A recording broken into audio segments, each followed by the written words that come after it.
We never know where life will lead us or what may hinder us along the way. But while every day can feel like one big question mark, it doesn't have to. With the right insights, strategies, and solutions from Western and Southern Financial Group, together we can look ahead to leave the unknown behind.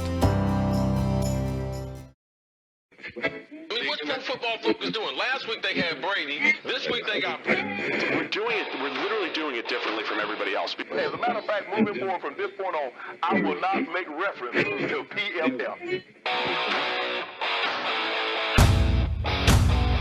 Do you not understand that they are that way because you're Joe Flacco? And you just like to discredit things that people deserve credit for. That you can't possibly be expected to defend that. Talk about the game, Sam. So who cares about what people think about us? Yeah, I like football season, and all the things that go with it.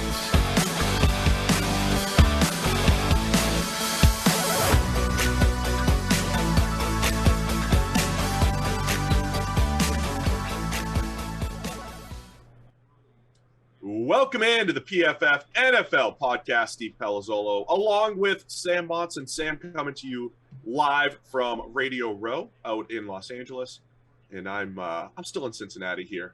And Sam, I don't know how great the connection is going to be between us, so we're going to just apologize in advance if there are any audio snafus. We'll just blame LA, but we're ready to go. We're going to do some NFC offseason team needs and the Tennessee Titans, because I did forget them in our last show. You did. You hate the Tennessee Titans. And we even got an email from somebody that said that this has been a recurring theme, and they're so disgusted that a loyal listener is going to stop listening because you hate the Titans and left them off.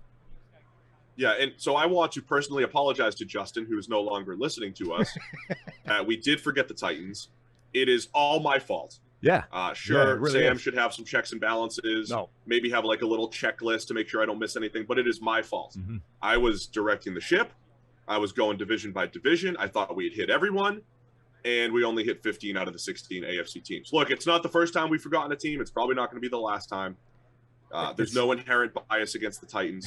It's not the but first it just time. means we're going to have to work extra hard here. It's not the first time we've forgotten a team, and I'm pretty sure it's not the first time we've forgotten the Titans as the team either. So good point. There's a pattern emerging. That's all I'm saying. And the pattern appears to be that you hate Tennessee. Chris and I forgot the Houston Texans last year when we did our team-by-team off-season review. But that feels more understandable. That may have been accidentally on purpose. Yeah. So it's always the AFC South. How hard could it be? So, yeah, today we're going to go through NFC team needs. Tomorrow we will preview the Super Bowl. And I'm hoping you can find some kind of special guest out there or someone to join the podcast. Any luck out there so far? Working on it. We're working on it. I just walked by Devontae Smith a little while ago. He's out in the foyer. Is that you guys use the term foyer in America?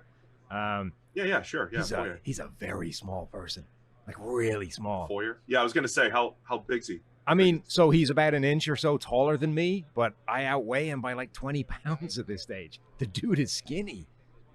You think you can cover him? No, God, no. If he's got a couple reps in him. No, I don't think I could cover him, but like I think I could tackle him. Like if you just said, grab hold of this dude and watch him try and break out of your tackle, I think I could hold him down. There's not a lot to the man. Well, good luck with that, Sam. Let's get before we get into the action, don't forget the PFF NFL Podcast is sponsored by Western and Southern Financial Group. While you focus on all of these roster moves that we're going to be talking about today, Western and Southern helps advance your money moves. Whether you're buying your first home, planning to start a family, wondering how to make your money grow, Western and Southern's playbook of life insurance, investment, and retirement solutions help you rest assured on game day. Team up to understand needs and address goals with a game plan built just for you. Get started at westernsouthern.com/PFF. All right, Sam, let's wrap up AFC offseason team needs with the great Tennessee Titans. Last season, I thought, wide receiver. It was almost like the Titans last offseason waited to handle a lot of their needs. They went beyond free agency. They went into the draft really needing to handle the cornerback position, to handle receiver. They traded for Julio Jones. They drafted Caleb Farley. They end up signing Jack Rabbit formerly Janoris Jenkins at corner. So as far as offseason last year, it felt late, but the Tennessee Titans did address a lot of their needs. This time around, you've got a couple spots at linebacker opening up with Jayon Brown and Rashaan Evans. Moving on, you have Harold Landry hitting free agency off the edge. But then receiver in general also feels like one that the Titans need to address beyond Julio Jones and AJ Brown. They're an interesting team because, like, all the moves that they made last offseason, I'm not sure that any of them worked, right? They bring in Julio Jones, and we love that as an idea. You pair Julio Jones with A.J. Brown and Derrick Henry, and all of a sudden you've got something special. The dudes, right? Only Julio Jones was basically injured all season long, barely featured at all. When he did play, he wasn't old school Julio Jones. So now you're like, well, okay, they could really use a wide receiver opposite A.J. Brown. And, you know, I mocked them Treylon Burks in my mock draft, another sort of physical freak that could fill that role. But given the amount of money that Julio Jones is on, you would look at that and say they still need that second star player outside of A.J. Brown. Similarly, on defense, right? They threw a ton of money at Bud Dupree. Didn't seem like a great idea at the time. Looks even worse of an idea now. They still need that elite edge rusher, and even more so now that Harold Landry is scheduled to hit free agency. So that's an area of need. The biggest acquisition they made last offseason basically did nothing to address that area. Cornerback is another one. You draft Caleb Farley in the first round. He's injured almost immediately, doesn't play all year. And now, okay, you should expect Caleb Farley to come back, but this was a guy for whom injuries and durability was a problem.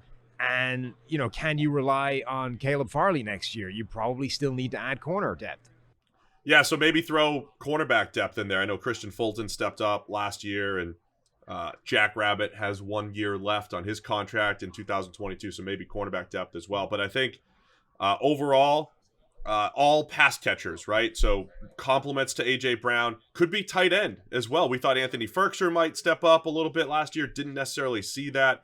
Tight end, wide receiver, and then offensive line also will need to be addressed by the Titans. Ben Jones, really reliable center, hitting free agency. David Quessenberry had a great year last year, kind of out of nowhere, solidifying the right tackle spot, but both of those guys hit free agency. So some work to do for the Titans, but I think receiver, linebacker, edge are probably going to be the key ones, and then rounding out the offensive line, and then corner. It's funny, the Titans felt like a team that was kind of overachieving. You know, they ended up with that impressive seeding. They looked like a team that was going to run through and maybe make it deep into the playoffs until they ran into Cincinnati. But it felt like a team that was kind of overachieving. And when you look at the roster and the areas of need that we're talking about now, it kind of feels like that, right? That as much as these guys were somehow able to stitch it all together and perform well despite those deficiencies in personnel and defense and whatever, all of a sudden you're looking at that and you're saying, well, those deficiencies are still there.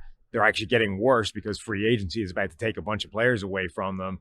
And now you have a lot of work to do because all the moves you made last year to kind of head off these areas of need and weakness, they didn't really work out. Now, okay, maybe if they all work out this year, like if Julio Jones suddenly gets healthy and goes back to being Julio Jones, if Bud Dupree, you know, becomes a better pass rusher than he's ever been before, if Caleb Farley doesn't get injured, like all of a sudden there's a world where those moves work out and they get those moves in addition to whatever moves they're going to make this offseason. But if they don't, like they're actually in quite a lot of need. Yeah, at the same time, impressive job by Mike Vrabel and company finding those depth players and pulling off some wins. So either way, I think I'd be more positive than negative when it comes to the Titans, especially since we forgot them on Monday's podcast. So we have to feel, we got to make Titans fans feel good, right? We made you tune into the NFC Offseason Needs podcast just to hear about your team. But Titans, they're going to be okay. They're going to be okay, guys. All right, let's get to the NFC. We'll start in the NFC East with the Dallas Cowboys. This is team number 1 out of 16 in the NFC. We're not going to forget anybody this time around. But when you're looking at the Cowboys, Sam, a lot of, for all the linebackers that they signed last year, you've got Leighton Vander Esch hitting free agency.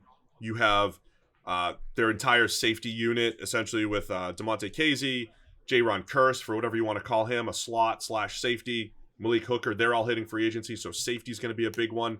And I think receivers, an interesting one as well, right? The thing that made the Cowboys so dangerous offensively It was the 3 to 4-headed monster that they had at receiver. Now you've got Michael Gallup and Cedric Wilson both hitting free agency. So receiver depth, I think, something else Dallas needs to address. Yeah, Dallas, I think, needs to make some decisions about where they allocate money, which free agents they bring back, because they've got like key players hitting free agency, and then at the same position, key players who have big contracts that are potentially cuttable, I guess, that they're not necessarily thrilled about. So there's been, talk about how that Amari Cooper isn't necessarily living up to the contract they gave him. Bizarrely, we'll focus on Amari Cooper, not, Zeke Elliott. But anyway, and it's not an unreasonable point that Amari Cooper probably isn't justifying $20 million a year and, elite number one wide receiver money. On the other hand, you're losing Michael Gallup. You're losing Cedric Wilson, at least at the moment on paper, to free agency. That leaves you with Amari Cooper and CeeDee Lamb. If you say, okay, CeeDee Lamb can step in and be that number one guy, we don't need Amari Cooper. Well, fine, but now you just have CeeDee Lamb. Like, that's your wide receiver depth chart. That's not good enough, right? So if you're going to make that kind of move with relieving yourself of Amari Cooper's contract, you need to figure out what the backfill is. What do we do to make sure we still have that receiver depth? And then the same thing is true on the defensive line with defensive end, pass rusher. You've got Randy Gregory about to hit free agency. DeMarcus Lawrence is a guy who I think doesn't get the credit that he deserves because his sack numbers haven't been good. And we know that that's not a great way of looking at it, but we also know that teams still look at it that way a lot. And that's why guys like Bud Dupree get the big contract that they have never really shown they're going to justify. So if they look at DeMarcus Lawrence and say, well, we could get by without DeMarcus Lawrence, that he's not living up to that contract. Again, all right, you can make that argument, but I'm going to need, what's the answer? Like, what's the backfill there to ensure that you don't go from having a stable of pass rushers to having nobody outside of Micah Parsons, who now doesn't really have any linebacker help because of all the players you have hitting free agency. It's an interesting situation there, Sam, because, I always go in thinking, okay, they've got these guys. What do you still need to do?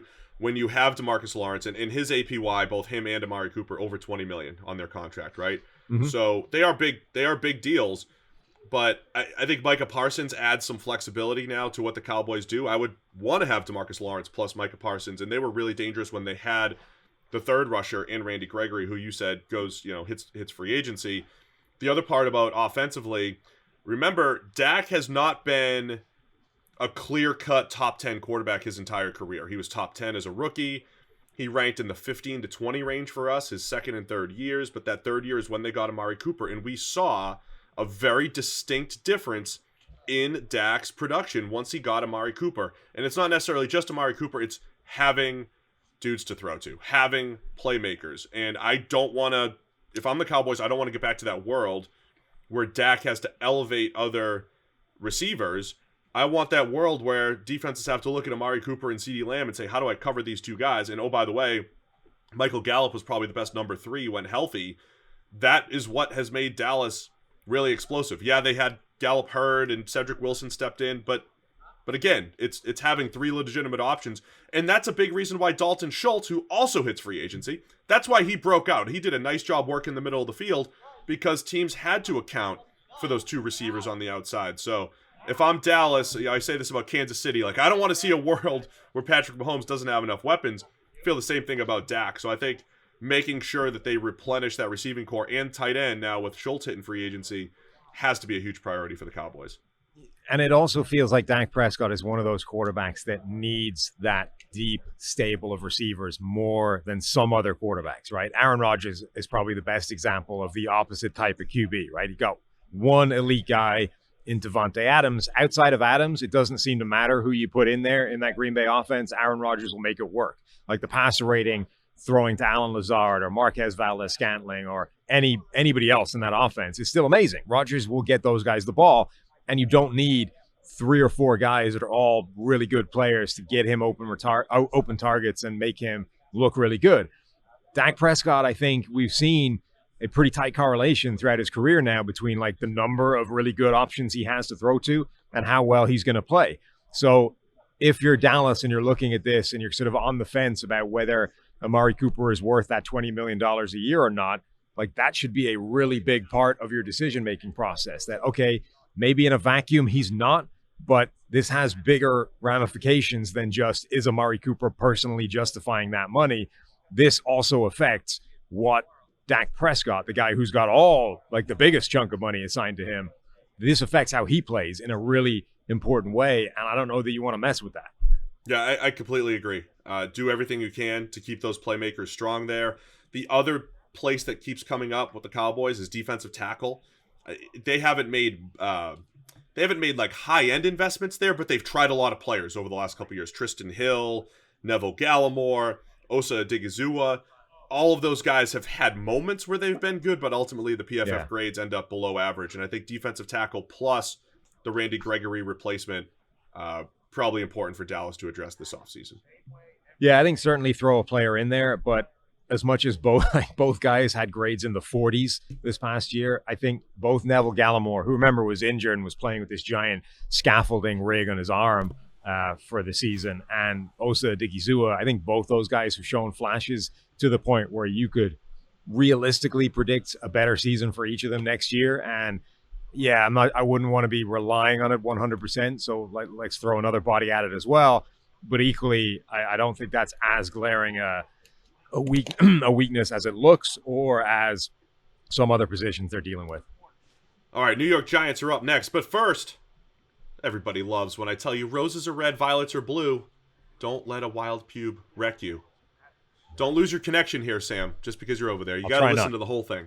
Valentine's Day, it's right around the corner. Our sponsors at Manscaped, they're here to give you the best tools to get your balls ready for the special occasion. This V-Day, it's time to join the 4 million men worldwide who trust Manscaped, the leaders in below-the-waist grooming. With our exclusive offer, go to manscaped.com, use the promo code PFF, you get 20% off plus free shipping. The holidays went by so quickly. Did you remember to take care of your package with the best tools for the job? The Performance Package 4.0 from Manscaped is just the thing every guy needs in their life to make each and every day just a little more special.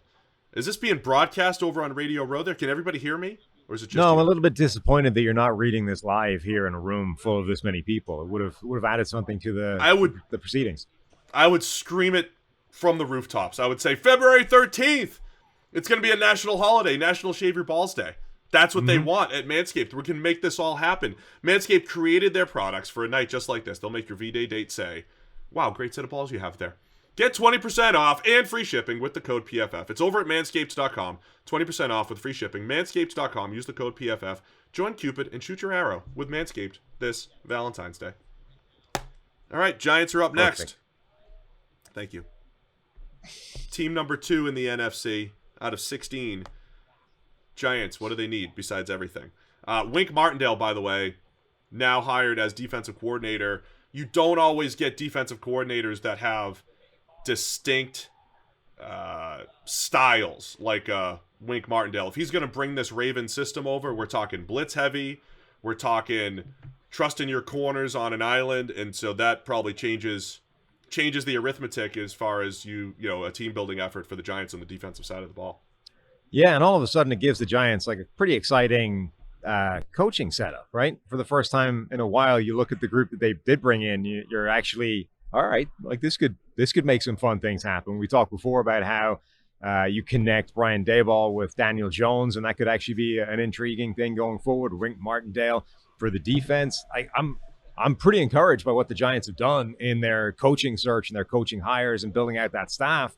And this team, I don't think, is as bereft of talent as you might think, given how badly the season went for them. Like, there are some pieces in place there. Okay, offensive line, and we start to sound like a broken record at times, right? Offensive line for the Giants, they're one of those teams that definitely needs some serious investment in the offensive line. Andrew Thomas played well for them in his second year, which is both a surprise and a really important development, given how bad he was as a rookie.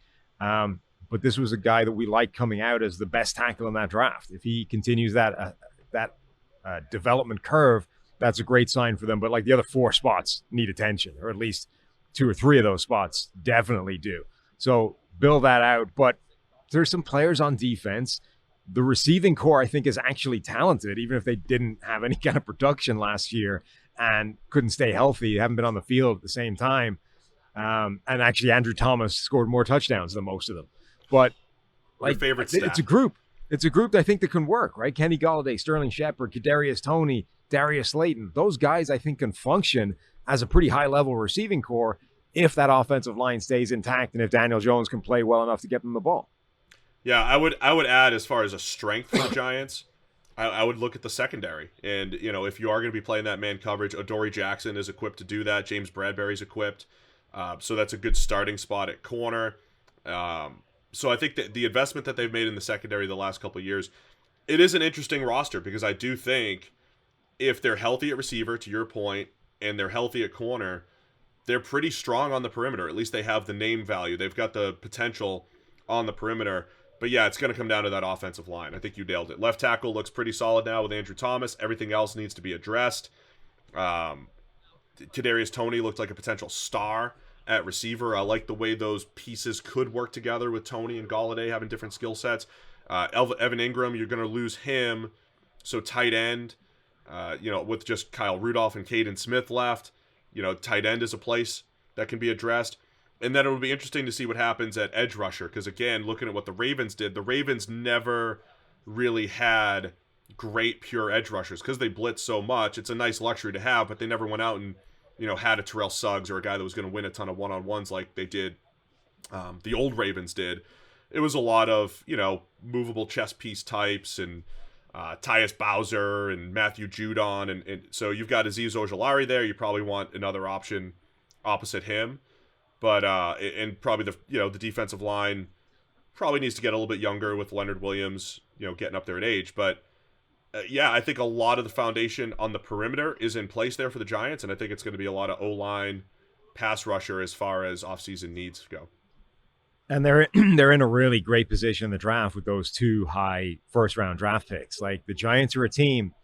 It sounds kind of crazy because of where they are right now and the season they just had, but the Giants are a team I think that could put this together really quickly if they hit on a couple of moves. If they nail both those first-round draft picks and potentially get NFL-ready players with those, like this is a team that could actually be pretty good next year in a hurry. Yeah, at 5-7, Sam, I would be interested to see what if they went both offensive linemen. What if they went tackle center? And all of a sudden you feel much better about 3/5 of your offensive line. Plus, knowing the way offensive linemen develop, sometimes it takes them till year 2, 3, and 4. With the new regime, you've got a little bit of time. We always talk about how a new group likes to start in the trenches. I think that could be an intriguing option for the Giants is, really attack that offensive line with 2 top 10 picks. All of a sudden that thing can turn around in a hurry. Yeah, I agree.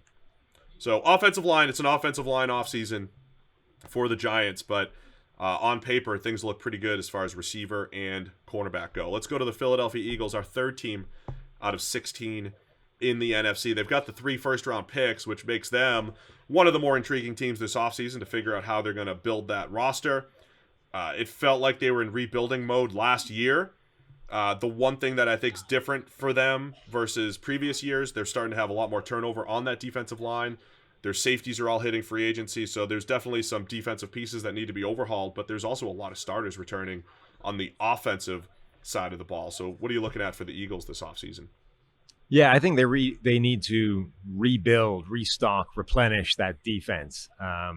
When it was at its best, the Super Bowl year, that defense was so scary in terms of what it could do from a pressure standpoint, from deploying 7 guys, all of which could get pressure, from being able to hold up well enough on the back end.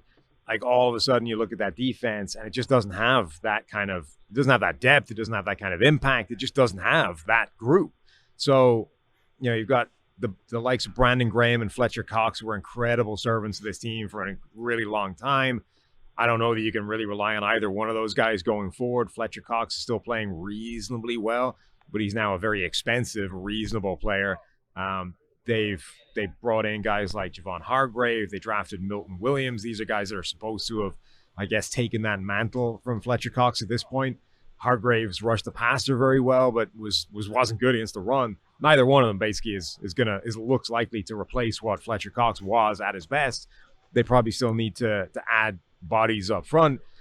The linebacker core always needs help in Philadelphia. I think TJ Edwards has solidified one spot but they could really use some athleticism, some speed, some size at that linebacker spot. And then the secondary always needs help, right? Darius Slay had a really good season. Avonte Maddox is fine. They brought in Anthony Harris on like a low, cheap deal. He didn't play very well this year. It's a couple of years for him where he hasn't played up to what we saw earlier in his career. So basically any level of the defense, pick your spot. That's where they need to go. Yeah, I agree with everything on the defensive side of the ball there. What about offensively? Back-to-back years drafting first-round wide receivers, Jalen Reagor, Devontae Smith, with 3 first-rounders. Do they go back to that? Well, again, just because Jalen Reagor hasn't been great and Devontae Smith, who you just ran into, you said you can tackle him.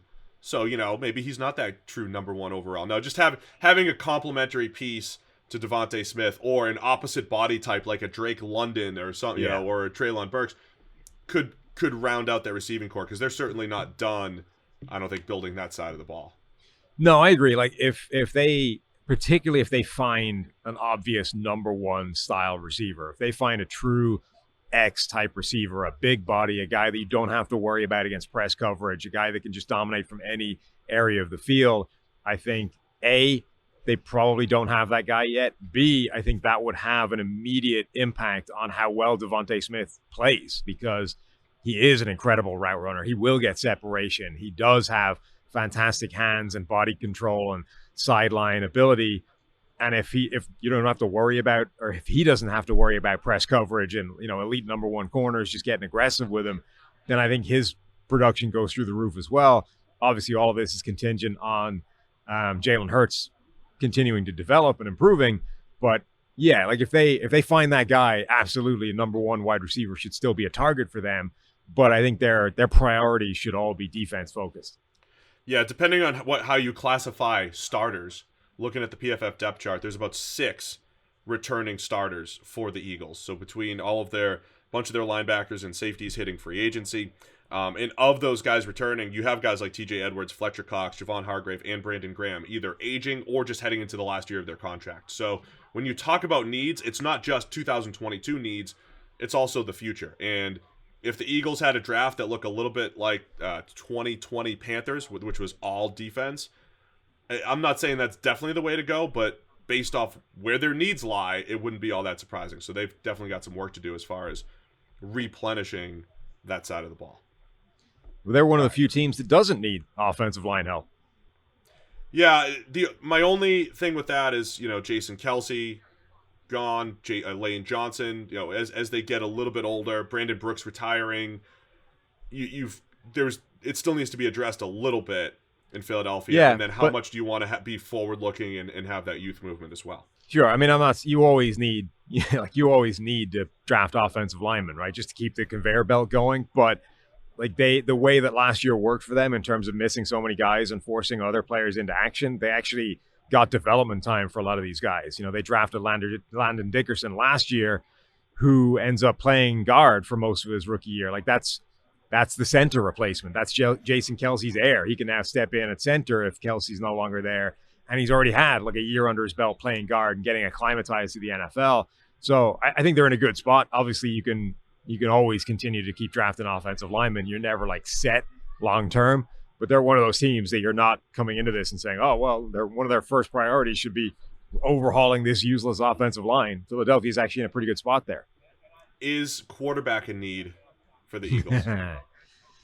I mean, look, I don't think you're ever winning a Super Bowl with Jalen Hurts. So if that's your criteria, then sure, they need to still be in the quarterback market. That being said, I don't think they're doing it this offseason unless a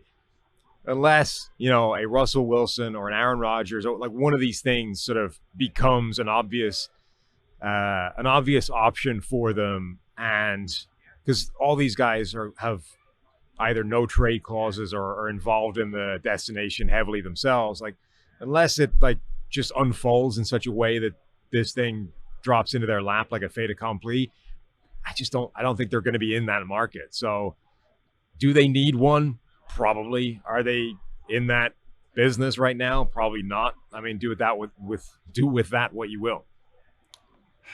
The thing that I always say that doesn't always seem to come to fruition, with 3 first-round picks, if you're the Eagles, the difference between, say, drafting a first-round linebacker and then drafting, say, Malik Willis or Sam Howell or Kenny Pickett, just as a flyer, just in case. Obviously, you're going to go with your evaluation, but let's assume we don't know. We don't even know the difference between those guys and Matt Corral and Desmond Ridder and all these top quarterbacks.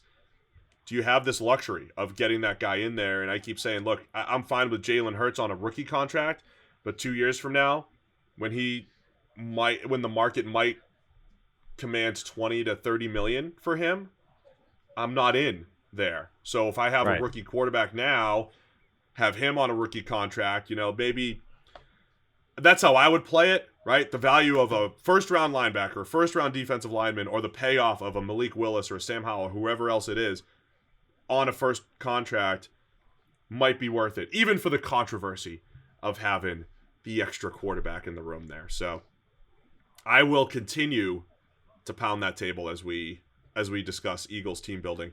Let's go to the Commanders now, Sam. That's Washington, formerly the Washington football team.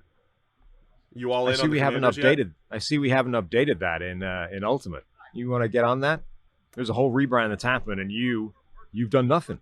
Yeah, we might have to wait until games are played. Yeah, we're working on it. We'll work on the Commanders. Okay. We have other priorities at the moment besides changing the football team's name. Plus, I like Who WFT. Is it? Was it Tyler who was telling me yesterday that like at the Senior Bowl and stuff, the Washington football team for like the first half of the week they were all out there in football team branded get up, and then like Wednesday hit or whatever the day was, and everyone broke out Commanders stuff. Like they had a whole separate wardrobe carried with them, and they rebranded along with it the football team.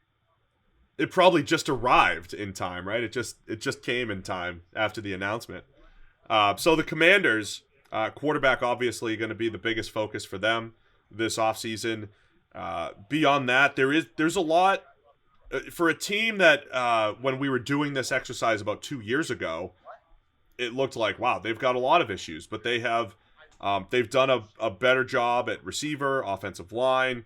The defense largely disappointed last year. They started to come on a little bit toward the end, but there are some nice pieces in Washington. Obviously this season, though, it's all about figuring out that quarterback position. Yeah, and I this is kind of this is what happens when you do what they did last offseason and almost sort of punt the quarterback question for a year, right? The idea was we don't love where we are in terms of being able to draft one of these guys. We don't think we're going to have a great answer quarterback available to us. So let's sign Ryan Fitzpatrick. Let's essentially pass on the position. We'll throw the resources everywhere else, and we'll try and build as good a team around Fitzpatrick as possible, on the basis that average quarterback play from Fitzpatrick with what we have around him might be good enough for us to be a good team and win and make the playoffs and go on a run. And I didn't hate that as a gamble. I thought that was a reasonable strategy to employ given where they were. It didn't work out, right? The defense didn't play anything like as well as it did the year before, really justifying the idea that defense is more a product of the quarterbacks you're facing than it is of like the talent that you have. They face a lot better run of quarterbacks this year, and they suffered because of it. And obviously Fitzpatrick got injured almost immediately, so that part of it didn't work out either. But the fact that they deployed the resources elsewhere means that team is still in a pretty good space. They still don't have the quarterback, but the players that they brought in by not investing at quarterback are still there. So they're actually not in a bad spot if they can find that guy this offseason. That's the thing. When you look at this depth chart, they still have the name recognition on that defensive line with Chase Young, Montez Sweat, Jonathan Allen, who's really emerged as one of the better players in the league. William Jackson was a guy we loved in free agency, had a disappointing season. I think we loved him because of what his upside was, because his high-end play was better than any other corner in that class, but he had been consistent. But I think, again, when you look at it on paper, it's like, okay, he should be a good starting corner. That's not a need necessarily. Him and Kendall Fuller. You probably want some secondary depth, though, to mitigate maybe some of those performances potentially there. And like I said, on the offensive line, drafting Samuel Cosmi, who stepped in. I mean, they replenished their offensive line over these last couple of years. I think playmaker, once you figure out QB, who's the next best playmaker opposite Terry McLaurin? I think Curtis Samuel, they paid him last year. He's probably best as a number 3 option, a guy that you could do gimmicky stuff with and work him out of the slot. He's not probably a true number 2 wide receiver. So I think number 2 wide receiver, even with De'Ami Brown drafted last year, number 2 wide receiver opposite Terry McLaurin, I think should be a huge need as well for whoever that quarterback is. Yeah, I think again their receiving core looks a lot better immediately as soon as you get an upgrade over Taylor Heineke at quarterback. So part of it I think will be a development just by having a better QB. But yes, Terry McLaurin should be a superstar. They don't have that clear high-end number 2. There's the possibility one of these guys emerges with a better QB, but that's absolutely somewhere they should be targeting. And then maybe a little bit of linebacker depth. I know they drafted Jamin Davis last year. He was up and down as a rookie. Cole Holcomb, been inconsistent early in his career. He heads into the last year of his contract, so linebacker depth, I think, in Washington. Again, last year at this time, we were saying D-line looks good, investment in secondary looks good. They went into the draft with a linebacker need, drafted one in the first round, but still potentially somewhere for the Commanders to address. You're just going to straight up ignore the fact that they brought back David Mayo for about $5. The great David Mayo. Let's see how many wins. He was worth 0.02 wins last year, but averages a 1/10 of a win at linebacker over the last 3 seasons. That's pretty good. It's pretty good. You're right. David Mayo solidifying the linebacker core for the football team. Well, look at that. We're 4 teams in. We're a quarter of the way. 4 out of 16 in the NFC. Let's go to the North and the Chicago Bears. Ryan Poles. I like that you're keeping a tally. I have to. I like that you're keeping a tally. That means there's a much smaller chance of us just forgetting a team and having people stop listening because of it. You think I'm going to count properly here? This is team number 5. I could easily next time be like, oh, we're at number 7. I mean, you could, yeah. I'm not saying it's a flawless plan. I'm just saying it's better than not doing it at all and forgetting the Titans. I need you to keep me in check here, too. Team number 5, the Chicago Bears. It is, when you look at their depth chart, when you look at what's leaving. There's nobody coming back. There's a lot, man. There's a lot of issues. And I think when you look at the Bears team over the last couple of years, I've said this a bunch, as much as you want to say it's Matt Nagy and they never found a quarterback and this and that, the roster has progressively gotten worse. So new GM Ryan Poles got a lot of work to do. Allen Robinson back to free agency once again. So I think receiver is going to be a huge one. And it's always going to be about Justin Fields' development. Receiver, offensive line, and again, the defense has had a lot of turnover as well these last couple of years. I mean, I haven't looked at all these depth charts yet, but I haven't seen one like this yet where like there's nobody on offense. Everybody's leaving. Yeah. There's Justin Fields. He stays. You've got your quarterback. For clarity, in the great PFF IQ NFL potential team customers, we've created depth charts where you can click a year in advance and see everybody grayed out who's no longer under contract. So as we look at these depth charts, the Bears have a lot grayed out. They have a lot of last year's depth chart not returning for next year at various positions. And obviously, they can bring these guys back. Like they don't hit free agency for another month. They're not gone yet, so they can still retain these guys. But right now, like Justin Fields is there. David Montgomery's still under contract. Tevin Jenkins, who they drafted last year. Obviously, Cody Whitehair is still there. Cole Kmet, Darnell Mooney. That's about it. Like everybody else is gone. So that's three-fifths of your offensive line is not even under contract anymore. None of the depth players, like anywhere, are still there. Don't worry, though. Nick Foles is still under contract, so it's not a total loss. But, wow, I haven't seen one side of the ball that's that bereft of just simply bodies under contract as the Bears. Yeah, and again, I think this has been the issue, right? I mean, this has been the issue in Chicago where I always go back to 2018 where they had that really nice defense and it had great depth and their secondary, they slowly, guys either got old or they moved on in free agency and they replenished a little bit with a Jalen Johnson who's solid, but not enough, right? Starting on the offensive side of the ball, though, I think that's where most of the focus is going to be.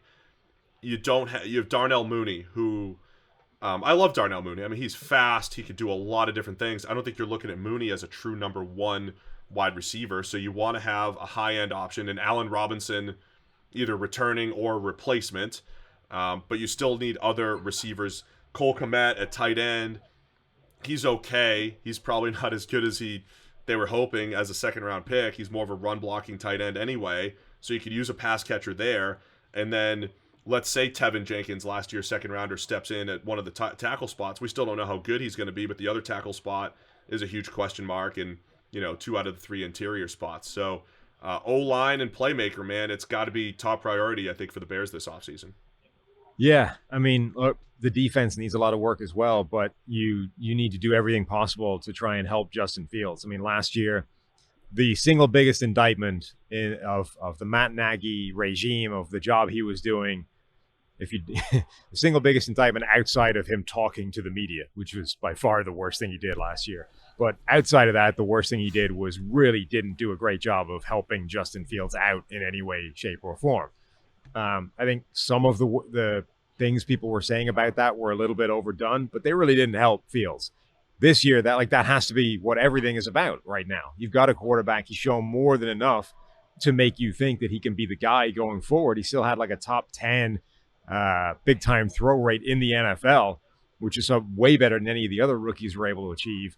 So now you need to help that guy. You need to give him an offensive line. You need to make sure he's not running for his life every play. You need to give him more than Darnell Mooney to throw at. I mean, they just need to construct an offense around him stat. And like, they have a lot of work to do because there isn't one. Like, there's hardly anybody under contract on that side of the ball.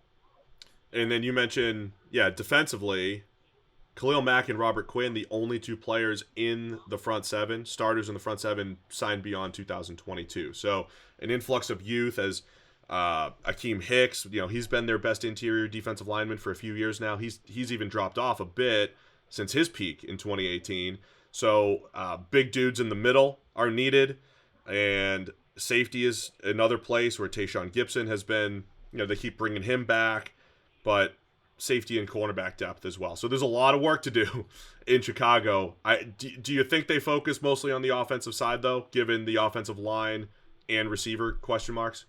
I think they should. I mean, like I said, this entire offseason needs to be about throwing everything you have at helping Justin Fields, making sure that guy's life is as good as it can be next year so that you have an answer about him, if nothing else. Like, you find out through next year's play if Justin Fields is going to be the guy or not. And maybe, the worse a job you do at that, the worse an evaluation you're going to get. So you're only harming your own analysis of how good he can be if you don't give him as good a chance as possible. So if you need to park defense for a year and just throw everything possible at the offensive side of the ball, fine, do it. Like, that'll have to, it's not an ideal situation, but it's better than, I think, hedging and splitting your resources between both sides and neither one of them being any good.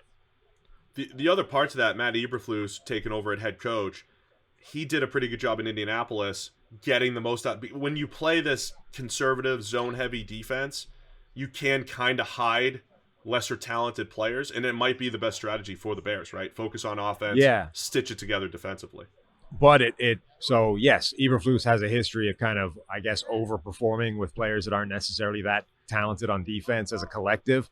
But on the other hand, he's a defensive-minded head coach, and maybe he comes in and goes, I need a lot of talent on defense. Like, I don't know, how does that tension work, right? Are they going to be able to convince him that you need to throw all these resources at the offensive side of the ball because Justin Fields is everything next year?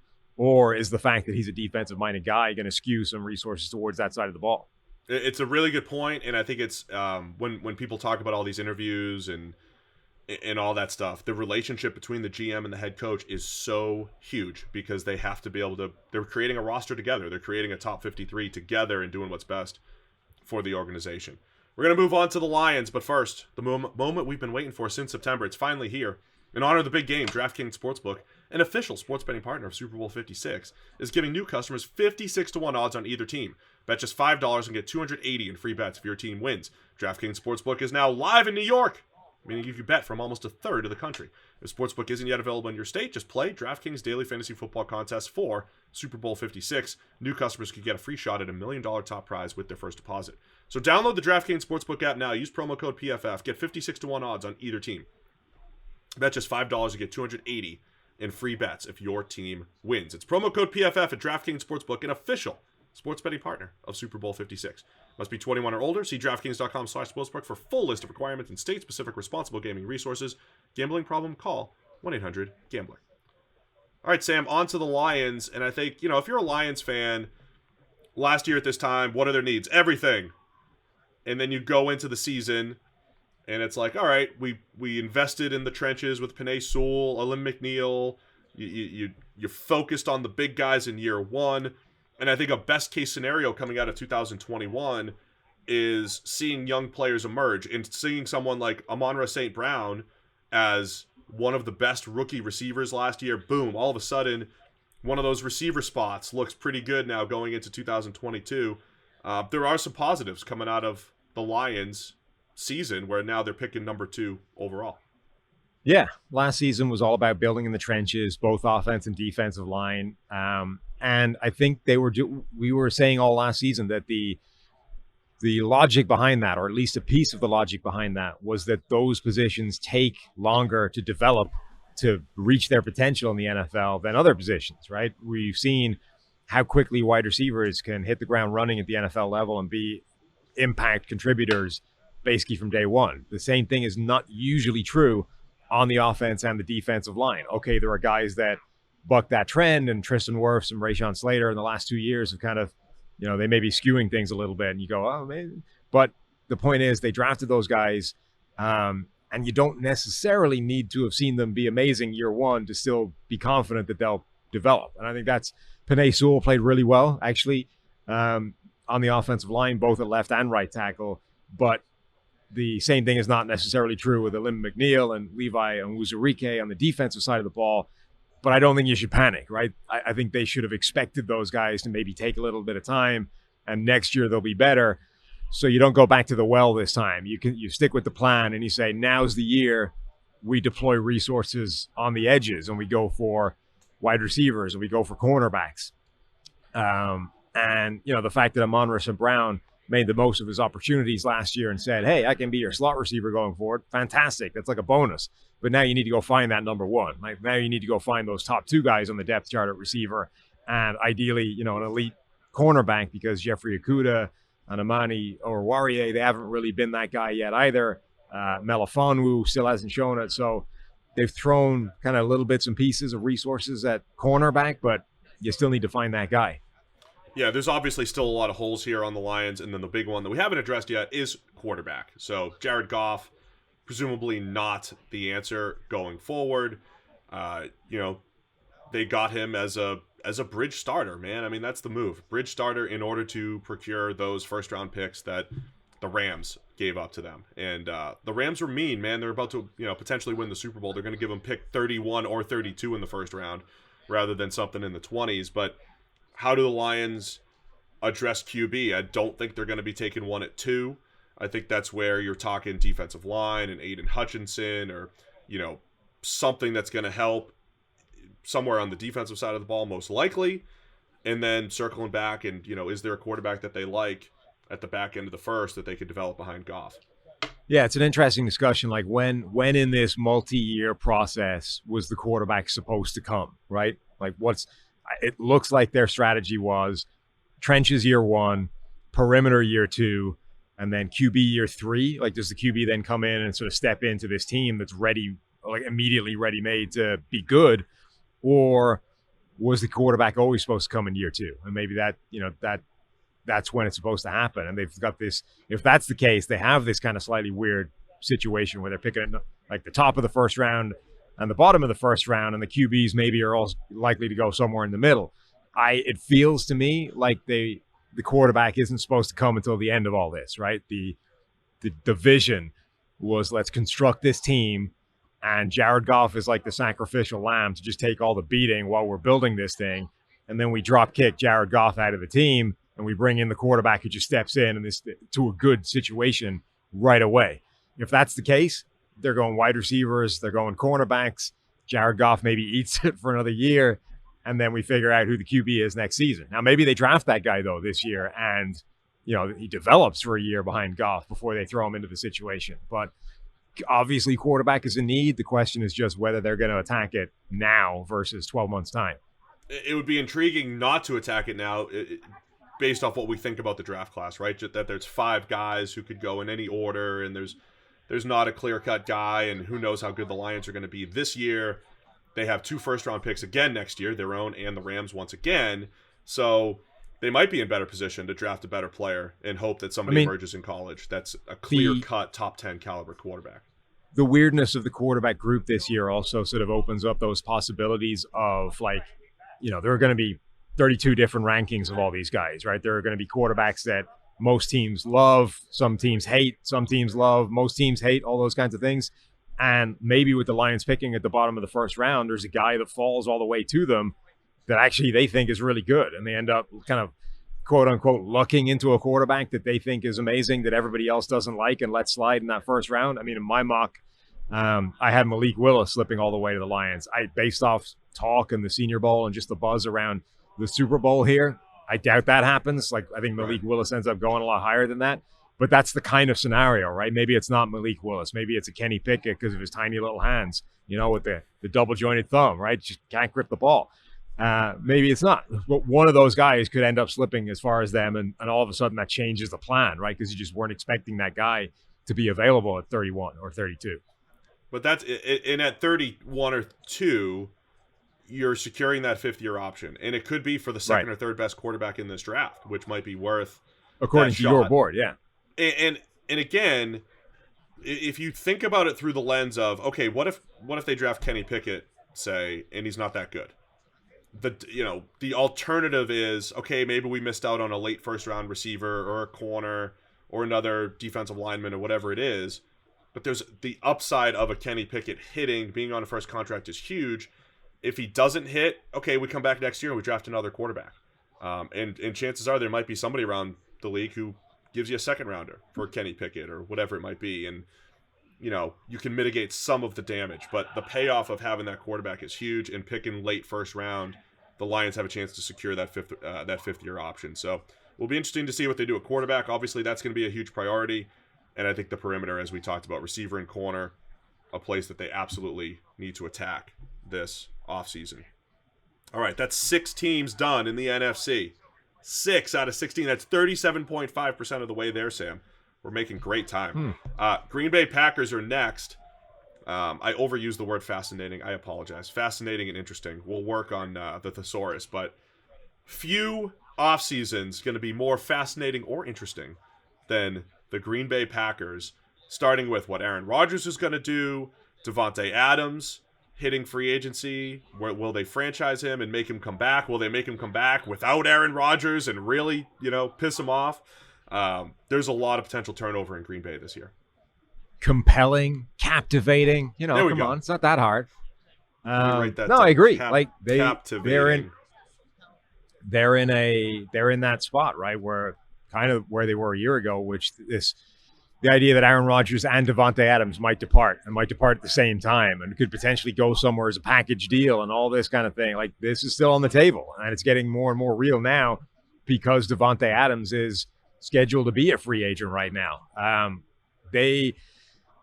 said before, I don't think they should let him go whether or not Aaron Rodgers is the quarterback next year. If Aaron Rodgers is still in Green Bay, obviously he still needs his favorite target because for years the criticism has been it's Davante Adams and nobody else. Well, the one thing that could be worse than that is not having Davante Adams. And all of a sudden it's just Aaron Rodgers and nobody else. So that's not good. And equally, if Rodgers is gone, you can't turn the keys over to Jordan Love and say, good luck, there's nobody here. Like, it's just you because Davante Adams left town. So they have to keep him. Like, franchise him, extend him, do whatever it takes. I just can't see Davante Adams leaving the Packers because their area of need, or their need in that area, is too acute without him. So as much as he's scheduled to hit free agency, I think they need to keep him. Whether or not he's there. The age-old issue of they need more receiving help. So they still need, I think, to grab receivers, even if Davante Adams is there. And then, outside of that, I don't think they're in the worst situation in the world. They can add bits and pieces, and they can attack depth on the defense, but this is a pretty good roster. Yeah, Valdez-Scantling, their receiver help in general, I think, is huge, no matter who the quarterback is. If Aaron Rodgers is coming back and Davante Adams is coming back, we're still looking at receiver help for the Packers. If those guys aren't coming back, we're still looking at receiver help for the Packers. So I think pass catchers, certainly high priority there. Defensive side of the ball, Devondre Campbell, who is one of the better linebackers in the NFL, just had a 1-year deal, and he's back on the market. So linebacker, potentially an issue again for the Packers. That seems like an annual thing until Campbell came in and solidified it. Last year at this time, it seemed like the biggest thing was cornerback 2. I think they did a pretty good job with Eric Stokes in the first round. He was fine. So cornerback probably less of an issue now than it was last year. If you're forward-looking, though, Darnell Savage, Adrian Amos, getting into the last year of their contracts as safeties, maybe just adding depth there, so secondary depth in general. But I think it's another place where the flashy positions, the receivers and tight ends for the Packers are going to be top priority. Be really interesting to see what the kind of market, what they do with Devondre Campbell, right? He was an all-pro caliber off-the-ball linebacker this year that came basically out of nowhere to achieve that. Rank average at best PFF grades throughout his career, all of a sudden jumps up to the 80s to the 90s in terms of grading, was on peanuts because he hadn't shown any reason to be on anything more than peanuts for the last few years. Like, do they bring him back on the cheap? Is he all of a sudden, because of an all-pro caliber season, going to command big money? Like, does he escape because of that and go get a monster deal somewhere else? That'll be an interesting thing to watch, is whether they can get him back like in the building for a reasonable sum of money. Because if they can, I think they should absolutely attack it. I'll ask the same question I asked about the Eagles. Is quarterback a need for the Packers? If they trade Rodgers, is it definitely Jordan Love's team for at least a year? I mean, I can't see how you could not give him the job at this point. Like, can you imagine you draft Jordan Love, essentially a slap in the face to Aaron Rodgers, right? We're not giving you wide receiver help. We're drafting your replacement instead, and we're trading up to do it. And we're like, and then you play so well that, all right, well done. We want to keep you. It's great. But if you then leave, now we're just not even going to give the chance to Jordan Love. You would look like idiots. I mean, whether or not it's the right decision, like there's, the sunk cost fallacy and all that kind of stuff. You really couldn't do that without everybody in that building just leaving and drowning themselves in a lake. It would be the dumbest thing any team has done in like the last 10 years. So you heard it here first. Not a quarterback need in Green Bay. It's either Rodgers or it's Love. Big time receiver, tight end need there. So get them some playmakers. All right, let's move on to the Minnesota Vikings. It's another compelling one, Sam, because you got Kwesi coming in as general manager. You've got Kirk Cousins at quarterback with 1 year remaining. Is quarterback a need in Minnesota? Are they going to play the long game? When you have a new group, do you automatically think we got to play the long game? Kirk Cousins is going to have value, right? Kirk Cousins is going to have value for a team like, send him back to Washington, right? Send him to Pittsburgh. Send him to another team that is quarterback desperate, and you can look to the future if you're Minnesota. Also, the defensive side of the ball still needs a lot of love there as well. Have you just pivoted from interesting and fascinating to captivating? Everything's captivating. And okay, the next division is going to be compelling, though, because we didn't fix the problem. We just changed it. So the Vikings obviously do need a quarterback. I think at some point. The question is when. They're still tied to Kirk Cousins for a little bit. I don't know whether you draft his replacement now, whether you go looking for his replacement now and try and sort of ease that transition, let him become a bridge quarterback, or whether you just deal with it down the line and you say Kirk Cousins is good enough for the moment. We're stuck with him anyway, so we might as well play that out and go fix everything else, and then we can try and find that QB. So, yeah, like it is a need. I'm just not sure if it's one they address this offseason. The offensive line in Minnesota is always a need. Like they've attacked it bits and pieces. I think Christian Darrisaw is a fix at left tackle. There's a couple of players I think that will be viable, that are fine going forward. They still need to get better as a group. They need to get that unit towards being average as a baseline. It's not quite there yet. Center and right guard, probably the two places. Yeah. They are better than they've been, though, I think. Yeah. I mean, all of a sudden, Christian Darrisaw, I think, is a legit left tackle. Brian O'Neill, obviously, is a legit right tackle. I think Ezra Cleveland is fine at left guard. Again, if he's your weakest link, you're in a good spot. Right now, he isn't, and that's the thing they need to change, right? If they need to go from Ezra Cleveland being one of the three better players to being one of the three worst, essentially. And then, the defense, it's just been eroded. It's a little bit like Philadelphia, and over the same kind of time frame, that 2017 group that was one of the best defenses in the league just isn't anymore. They need cornerbacks desperately. Like I'm not sure there's a single corner on this roster that should be anywhere near playing time right now. And that's obviously something that needs to change in a pass-happy league. Just looking at their defensive line, too, all the money that they spent on Michael Pierce and Dalvin Tomlinson, again, if you're forward-looking, they've got 1 year left on their respective contracts.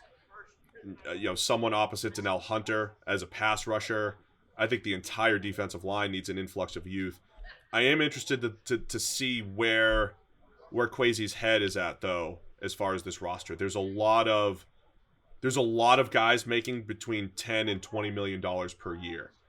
Including Dalvin Cook, including Danielle Hunter, including Dalvin Tomlinson, Adam Thielen. Are you really going to go full rebuild? Open up money for when you have to re-sign Justin Jefferson, figure out what you're going to do at quarterback. Do they punt on this year? Do they take some of these assets and create even more needs by trading them away just to get draft picks? That's what I'm interested in. And this is the entire NFC North. If Rodgers leaves, this entire NFC North is in like full rebuild mode, all 4 teams. So then if you're the Vikings, do you say, well, now all of a sudden we've got the best quarterback in the division and Cousins, and we actually have the best situation. It's an interesting strategy for 2022, the way the Vikings play this, given their division, but also given that it's a whole new group and they could want to start from scratch. We've been saying this for years, that the Vikings with Kirk Cousins and Mike Zimmer and Rick Spielman, they've been trapped in this world of being average or maybe even above average, but with no pathway from above average to Super Bowl winning, right? It was just that there was no road that connected the two. And it feels like the ownership there was kind of late in realizing that, that there was just no pathway from where they were to where they wanted to go. They eventually realized that they clean house, they get rid of everybody. You bring in Kwesi, you bring in, new coaching, Kevin O'Connell. Those are pieces in place that should be able to take you somewhere completely different. But in order to get there, you might have to knock it all down to build it back up again, right? You might not be able to go from where you started to where you want to go without completely tearing this thing to pieces. And I don't know if they've signed up for that, right? Like, was that part of Kwesi's pitch? That's when I would love to know what did he sell them on and say, look, You've got 6 to 8 really good pieces that are great to build upon, but they're even better to trade. They're better for the rest of the league to value them, and we're going to draft 12 to 15 times and be a little bit more thrifty and rebuild this entire thing in Minnesota. Because this would be a really interesting team if they got the kind of license that Detroit got to do that kind of overhaul, right? If they came in and year one was like stripping this thing bare and getting rid of every asset that isn't Justin Jefferson, essentially, right? Like, that's the one guy who's not moving anywhere. Everybody else can go for the right offer, and we're going to get 1 million high-end draft picks. We're going to start stocking this thing, and we're going to rebuild from whatever, whichever methodology, whichever pathway Kwesi thinks is the way to do it, whether it's replicating what Detroit did, whether it's attacking slightly different position groups first. But who knows if he even has that license? Like, maybe the Wills said, you can do what you want, but like, we expect this team to be competitive next year because we were competitive last year, even though it wasn't good enough. Like that, they are going to be that's a really tough spot to be in. And we have no idea what license he's got to do that. And so here's what I'll say for needs for the Vikings. Players who are going to be contributing 2 and 3 years from now. The opposite of what the Texans did last year at this time and just bringing in a whole bunch of stopgaps. Find defensive line depth. Get that next receiver that, when Adam Thielen becomes too expensive or, too old, get that next receiver in there, and then think about the next quarterback as well. Because I don't know if they're going to sign Kirk Cousins long term. Maybe they will. Maybe they're evaluating him completely different than maybe the league. But I'm thinking long term here for the Vikings. Get players who are going to be good 2 and 3 years from now. Yeah, I mean, ultimately, you look at that and you say needs. It realistically is pretty much everything except Justin Jefferson, and even wide receiver. You need somebody other than Justin Jefferson. So there's no position where you would say they don't need to touch it. None. All right, let's go to the Atlanta Falcons. We're halfway through the NFC. That's 8 teams by my count. Make sure I didn't miss anybody. On to the NFC South. Atlanta Falcons, another team I think very much in transition, a lot of holes and needs on the defensive side of the ball. And then, for the first time in years, you're looking at pass catchers. Is Calvin Ridley a guy that they're going to end up trading? It might make sense, to try to get something back in return for him. But if that's the case, Russell Gage hits free agency. Julio Jones is long gone. So I think receiver is going to be a big one for the Falcons this offseason. And what do they do at quarterback? Yeah, I mean, they basically don't have any receivers. Kyle Pitts is the only guy there, and theoretically, he's supposed to be a tight end. Like, he's your only receiver at this point of any description. That's definitely somewhere they need. They're another team that, like, that offensive line is okay, but there's a couple of problem spots that they need to shore up. Maybe they have faith that the guys they have on the roster can still get better and improve that, but I wouldn't bet on it. And then the whole defense needs help. Like, it's still just Grady Jarrett. Grady Jarrett is out here doing the Lord's work, like plowing away individually, trying to make this happen by himself, and it's just not happening. God, the guy needs some help. Would you find some defensive linemen to put around him? Would you find some linebackers that can get it done behind him? Like, okay, AJ Terrell was a good pick. He's had like an all-pro caliber season. Great, but it's two guys on a defense of 11 players. There needs to be more than that. Sometimes it's so tough, man, when you have edge rusher has just been an annual issue for the Falcons for the last 7 or 8 years, from Vic Beasley to Tack McKinley to taking I don't want to say taking a flyer on Dante Fowler. Like, they paid Dante Fowler legitimate money, and none of them have produced. So edge rusher, once again, if you're just saying what's the weakest position on this team, that's probably it. So edge rusher is going to be a huge one for the Falcons. All of their safeties are hitting free agency as well. So AJ Terrell needs some friends. Grady Jarrett needs some friends. That's it. Everybody around both of those players. But I think, there's already rumors that Grady Jarrett and Calvin Ridley could be available via trade. And it wouldn't be I think that would probably be smart for the Falcons to try to get as many assets as possible for the two big pieces that they have. And then who knows if they could trade Matt Ryan and make that work. But, yeah, they definitely hamstrung themselves the way they restructured his contract. Yeah, there are some teams where you look at it and say this team could be quite good quite quickly, and the Falcons, I don't think, are one of them. And that's even more difficult because they were actually okay last year, right? They were in the playoff hunt until like the last week or two of the season. So it's a bizarre and had no business being there. Like, it was bizarre how quote unquote successful this team was last year, despite how bad that roster is. It's worse now because a lot of the successful players from last season are hitting free agency. Maybe they bring back the likes of Cordero Patterson and that can help them out. But yeah, it would be it's not often you see a team sort of commit to a rebuild on a delay, right? Usually if that's happening, it's happening year one of a new regime. Like we just talked about with Minnesota or with Detroit. You come in, it's like this thing needs to be ripped to pieces and we start over. The Falcons would be doing that a year into the new regime, which would be unusual. So I'm in a way, I just can't see them doing that because I can't think of that happening too many times before.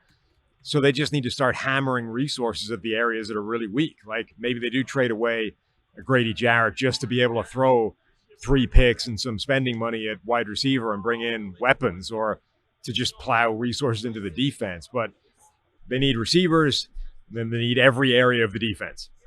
But all of a sudden, it's a similar question that the Vikings are asking themselves, right? Like, is the division, are we actually close to being the best team in the division? Like, this is a legitimate question that the Falcons can ask themselves. Now that Tom Brady has retired, and we have no idea what the quarterback situation looks like. Is that crazy, Sam? No, it's not crazy. But again, like, they're one of those teams where the follow-up question is, but like, to what end? Could you win the division next year? Yes.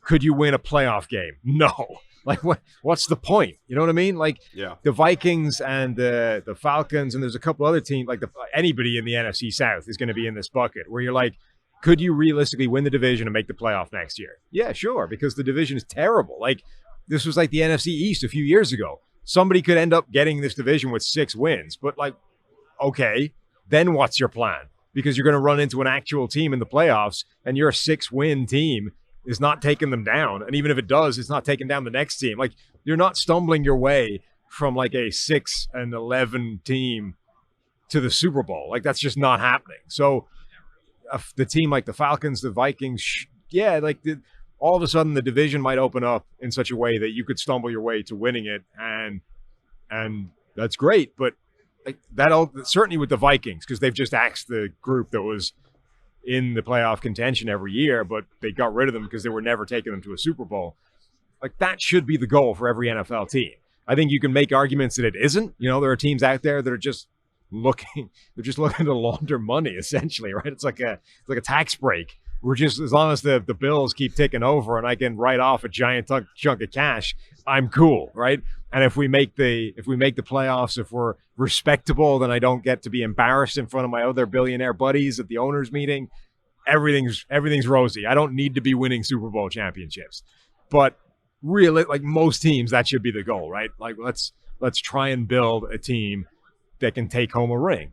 And if you're doing that, winning the division because everybody else just got bad enough that you take it by default, I just don't see what that achieves.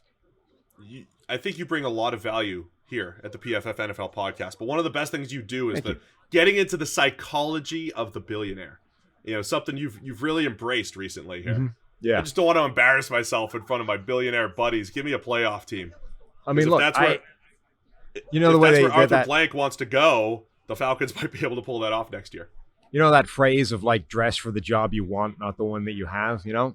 I'm putting myself in the mind of a billionaire so that once the money arrives, I'm just good to go, right? Somebody wants to throw me $1 billion right now, I'm already there mentally. I can make it work. Just give me the chance.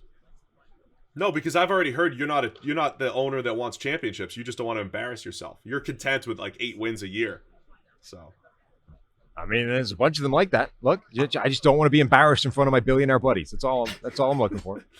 I'm putting quarterback high on the need list here for the Falcons. You got to get that next guy. I don't think it's going to be Matt Ryan for much more than this season. So Atlanta, a lot of everything, more secondary help and receiver, and then QB needs to be on the priority list here. That's 9 teams. Let's move on to the Carolina Panthers. Another team, quarterback has to be high. Offensive line absolutely needs to be on the list. I think those are the biggest priorities in Carolina right now. Yeah, I mean, the Panthers are the things that went wrong last year, fix them. Like quarterback, the Sam Darnold experiment, disaster, mistake, glaring error, obvious reaping of what you sowed. That needs to be fixed. You need to have a better answer than Sam Darnold this year. And the offensive line, the prioritization of the likes of Pat Elflein and Cam Irving. Massive error, mistake, obvious problem. It's exactly what happened. So you need to fix 4/5 of your offensive line. You need to find a quarterback, and then you need to, potentially retain DJ Moore or make sure that you have some answers at receiver, because that was the one strength of this group, and it wasn't enough because the offensive line, the quarterback was bad. So you need to make sure that that group doesn't disappear at the same time as improving the other areas. We've referenced PFF WAR quite a bit here. Again, wins above replacement, in currency that you could compare across positions. The Panthers received negative WAR, so below replacement level play, from 3/5 of their offensive line last year, including both of those free agents, Cam Irving and Pat Elflein. And this wasn't a surprise because Irving and Elflein also provided negative WAR the previous 3 seasons of their respective careers. So it was in line with their previous career baseline. No Panthers starting offensive lineman graded above 70 other than the one guy that we think is pretty good, Taylor Moton, right, at right tackle. So the other 4 spots, this is like the Giants, right? You've got 1 starter. The other 4 can all use upgrades. The other second best offensive lineman, Matt Paradis, he hits free agency, the starting center. So 4/5 of the offensive line needs to be addressed here for the Panthers. None of that matters if they don't find a viable quarterback or an upgrade over Sam Darnold. So that's where it starts and ends. Other than that, I thought Robbie Anderson had a really weird year at receiver because he's one of those guys that should be a really nice compliment to DJ Moore. Maybe it's the quarterback situation that hurt his production, but it seemed like they had been building a pretty nice receiving core, but maybe that's something else that needs to be addressed. And then they're still looking for corners opposite last year's first rounder, J.C. Horn. They traded for C.J. Henderson. They traded for Stephon Gilmore last year. Gilmore hits free agency. Dante Jackson hits free agency. Jury's still out on Henderson, so I think corner or two is another thing for Carolina to take a look at this offseason. Yeah, and they're in a really tough spot in terms of like the capacity and the resources available to make all these changes and address all these problems. I mean, ultimately, their entire offseason almost needs to start and finish with what is our pathway to a quarterback, because like Sam Darnold is stuck there next year anyway with the fifth-year option that they picked up, which is arguably another mistake. Like you need where are we getting the quarterback from? Are you grabbing one at the top of the draft this year when you didn't a year ago? It would be a reach potentially based off where we think the quarterback's going to land this season, but you need a plan because right now it's difficult to kind of see where this Carolina team is pointed. Yeah, so they've got the 6th overall pick as of right now, and they don't pick again until 105.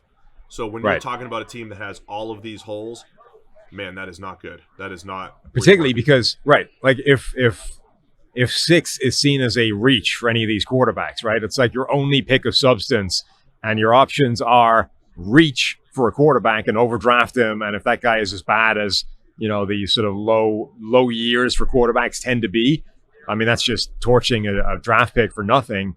Or you'd use that pick on one other spot, have nothing else to show for it, and you still don't have a quarterback. Like, just the Panthers are in a really rough spot relative to everybody else. Last year, they were reportedly in every big-name quarterback discussion. I assume they'll be in it again, and they're going to have to be because of what you just described in the draft.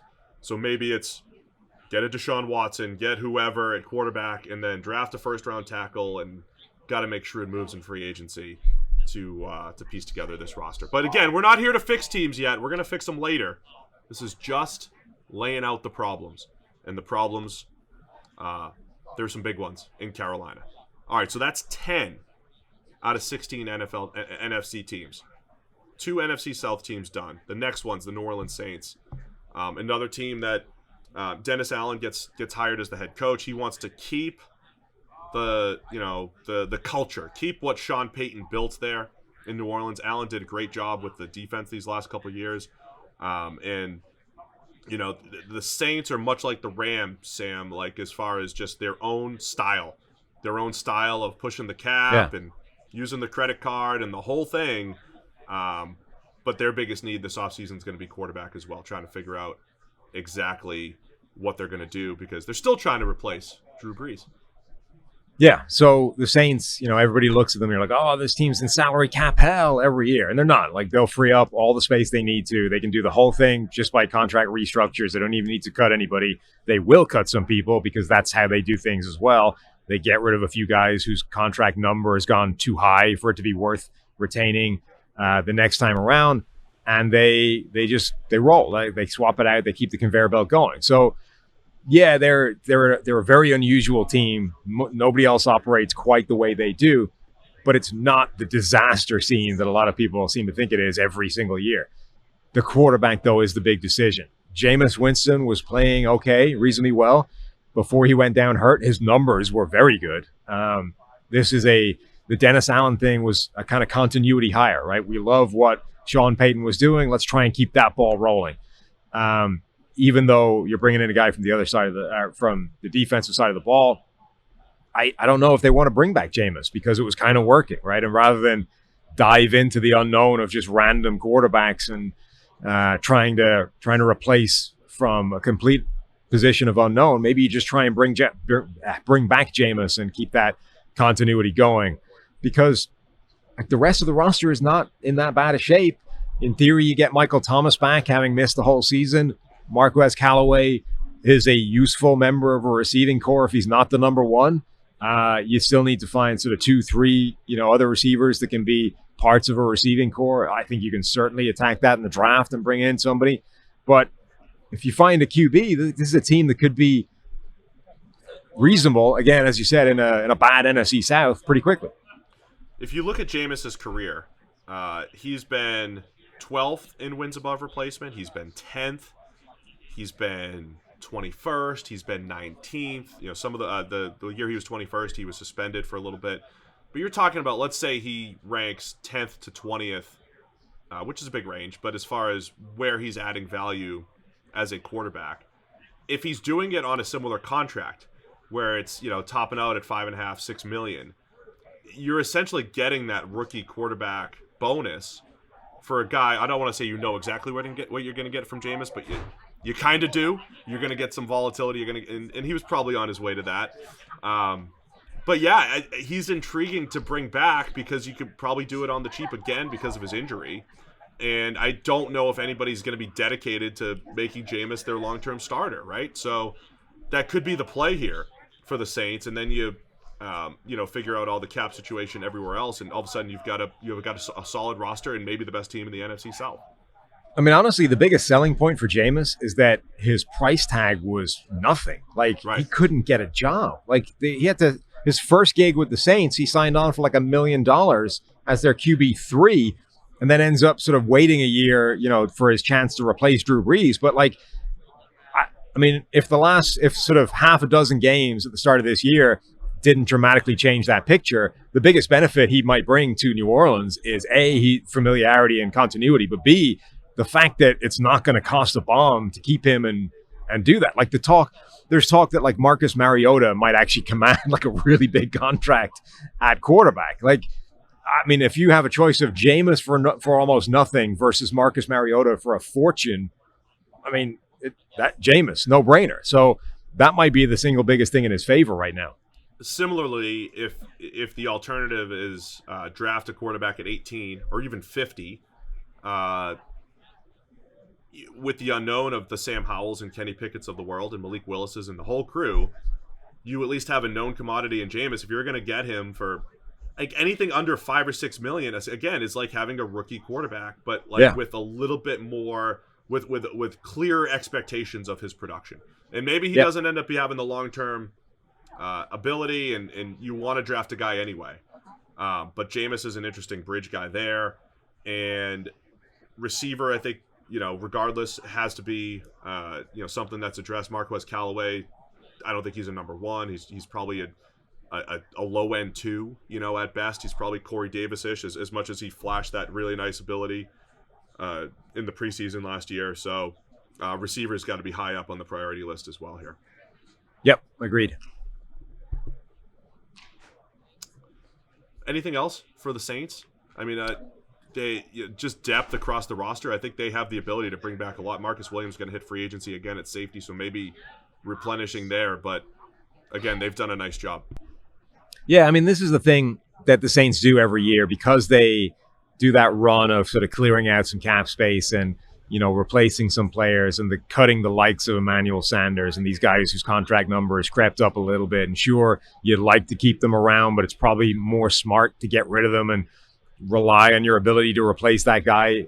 Those are the players they need to sort of restock. So they're going to lose a few players. They need to bring in some depth almost across the board on defense and replace a couple of key pieces. And that, I think that's basically just their story. The other issue is their offensive line it's not a disastrous state. It's not a desperate situation, but it's gone from being one of the best offensive lines in the NFL to all of a sudden kind of being a problem.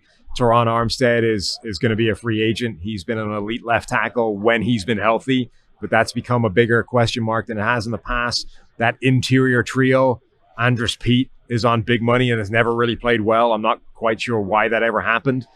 Cesar Ruiz, their first-round pick, hasn't really panned out yet either. All of a sudden, that offensive line does need some remedial work or some patchwork to make sure that doesn't fall to pieces completely. All right, so QB, receiver, and the O-line in New Orleans, definitely top priority this offseason. Let's go to the Bucs. Last year at this time, they were getting the band back together. Now the needs are plentiful. Now it starts at quarterback, Tom Brady retiring, so we have no idea what the Bucs are going to do. Blaine Gabbert's also not under contract either, so only Kyle Trask under contract here for the Bucs. But you also have receiver question marks as Chris Godwin hits free agency, also coming off an injury. Rob Gronkowski's technically going to be a free agent and probably going to retire, I think, with Brady. Edge rusher is a place, opposite. I guess you got Tryon Shoyinka, but safety with Jordan Whitehead, cornerback with Carlton Davis. There are players to replace here with the Bucs.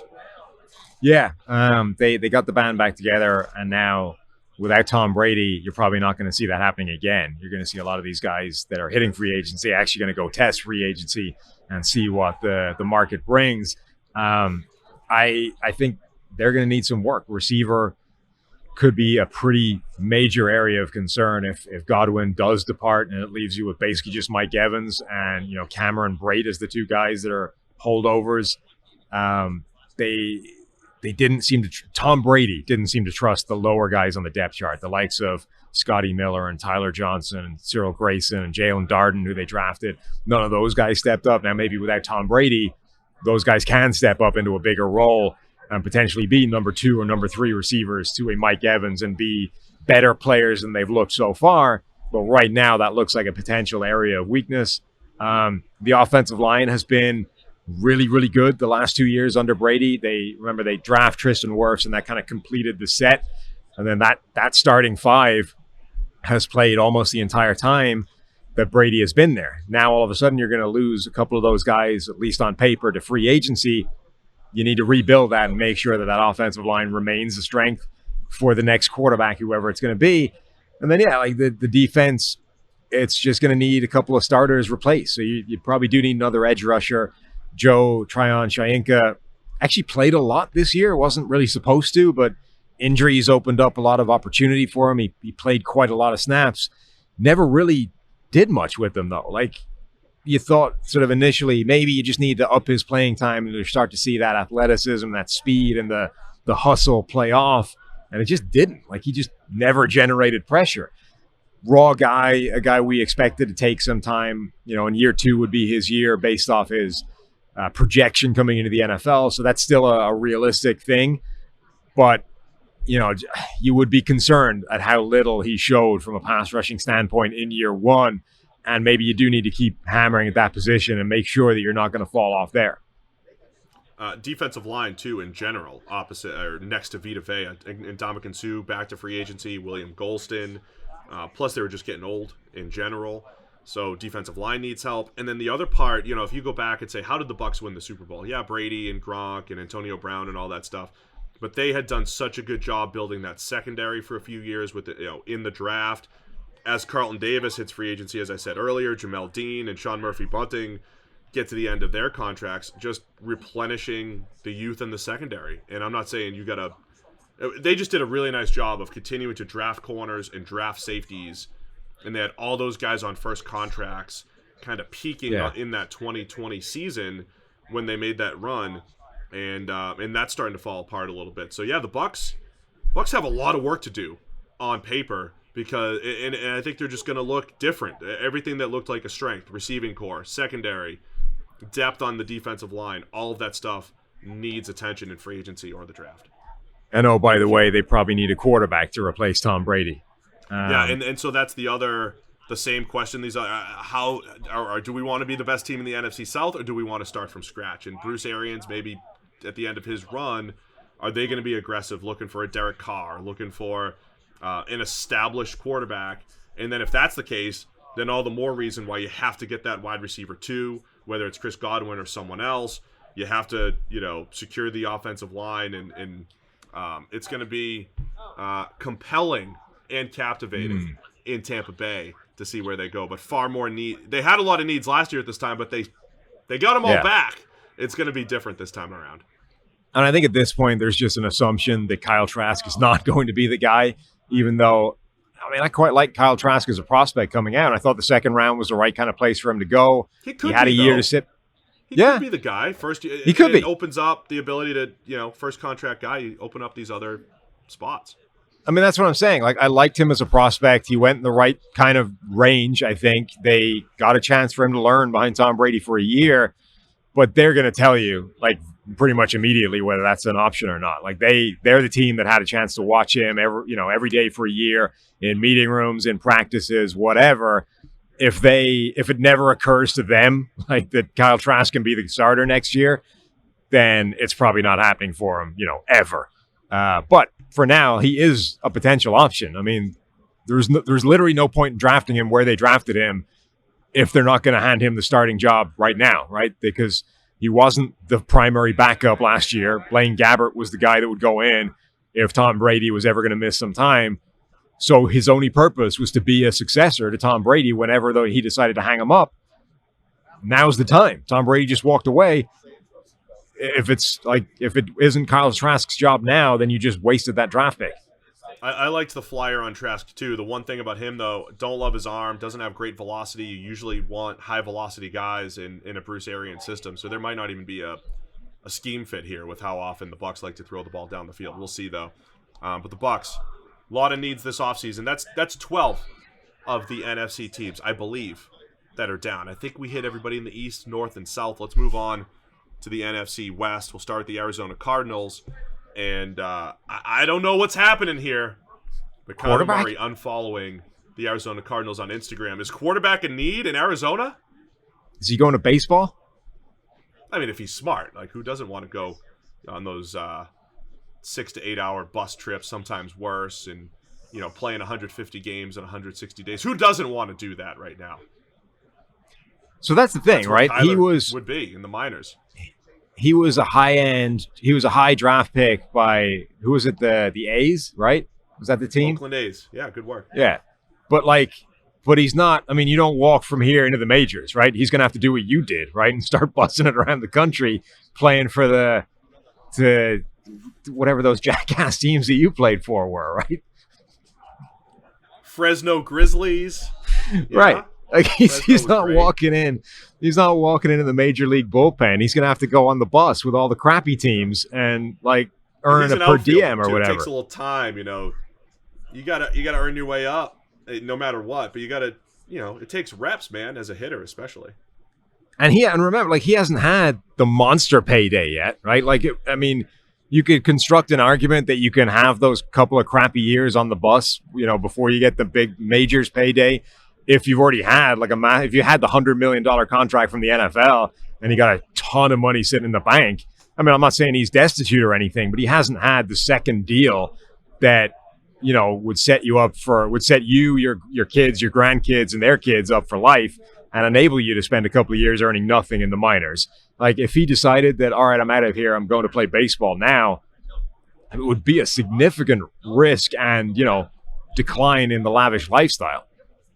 So are we just making too big of a leap here, too much of an assumption that's why? Probably. He's unfollowed them on Instagram? Or is he just upset with the organization? Does he want to be traded? What's actually happened? He's purged any mention of the Cardinals from his Instagram, which in today's world, you know, means what's the Facebook thing? It's complicated, you know, from back in the day. The relationship status has changed, right?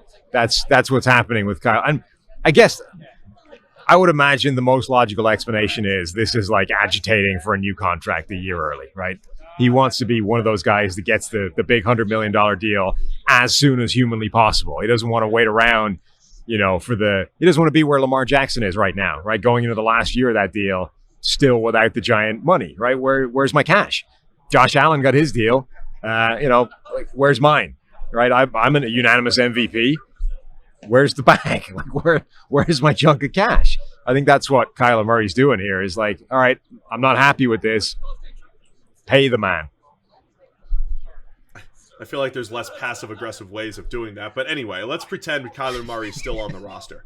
As far as needs go for the Arizona Cardinals, receivers opposite DeAndre Hopkins. They signed A.J. Green just for the one-year deal. Looking back, A.J. Green, for $6 million, they got pretty good production out of A.J. Green. But Christian Kirk also hits free agency. Max Williams injured and hitting free agency. Zach Ertz. I mean, the entire group of pass catchers needs to be replenished. And then the big one on the defensive side of the ball is Chandler Jones hitting free agency, plus J.J. Watt just getting a little bit older. So I'm looking at pass rusher as a big one, pass catcher as a big one, and then they could use a guard or the next center, perhaps, there in Arizona. I also wouldn't sort of fall into the trap of thinking that corner is fine. True. Corner looked like the biggest weakness they had on paper heading into last season. And somehow they made it work despite a bunch of guys that didn't look like they had any business playing at this level. We like Byron Murphy in the slot anyway, but Robert Alford hadn't played football in a while. Marco Wilson was a mid to low round rookie. He wasn't expected to be very good. And none of these guys graded particularly well. Robert Alford's grade was fine, but it was in the 60s. Marco Wilson graded under 50. Byron Murphy was under 60. It was cheap, and they patched it together. And because that defensive scheme is reasonably creative and they were able to do a lot, it worked. But you would still look at that group and say that is a below par collection of cornerbacks and still needs addressing.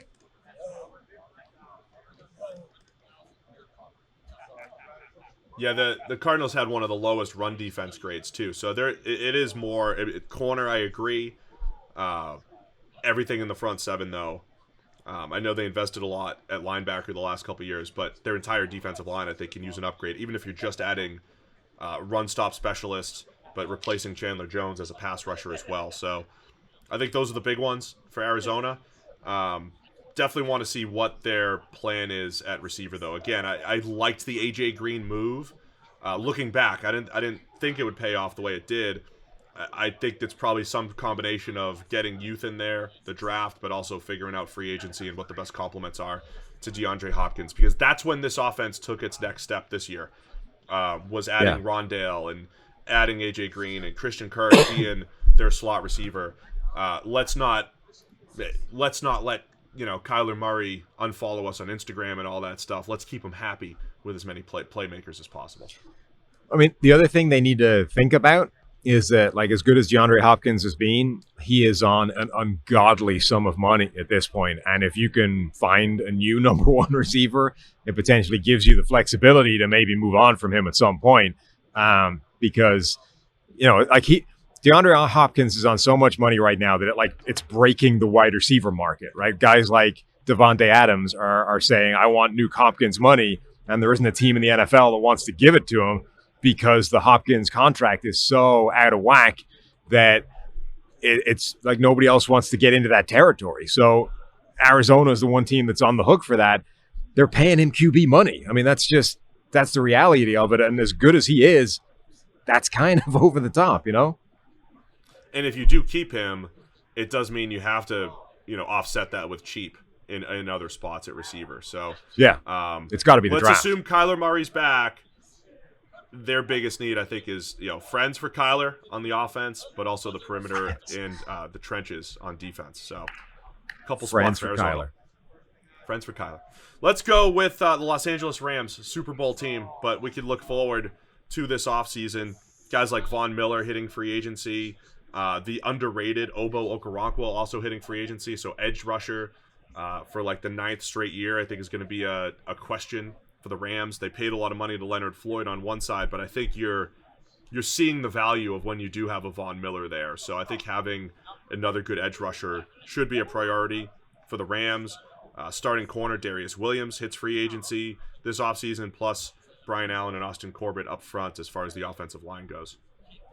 Yeah, they have a really tricky balancing act to do. The area I think that has the capacity to derail them the most is the offensive line. This team, has a really tight correlation to how well the offensive line has performed in the Sean McVay era as how good they've been. When the offensive line has been great, the team has been great. When the offensive line has been bad, the team hasn't been nearly as good.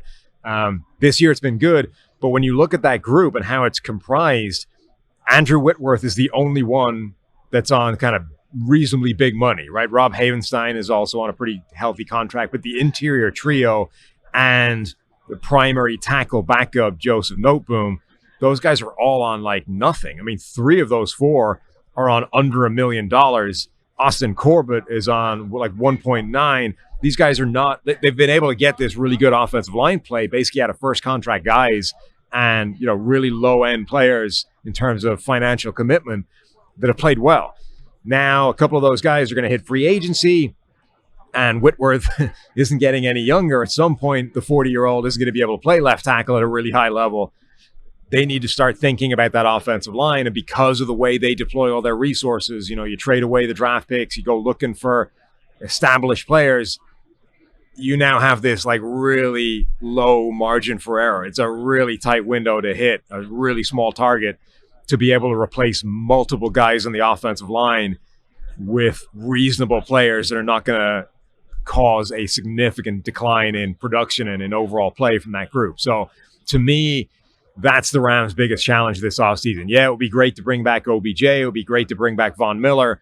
But the single biggest problem you're facing right now is arguably 3/5 of an offensive line that you need to make sure don't turn into problem areas next year.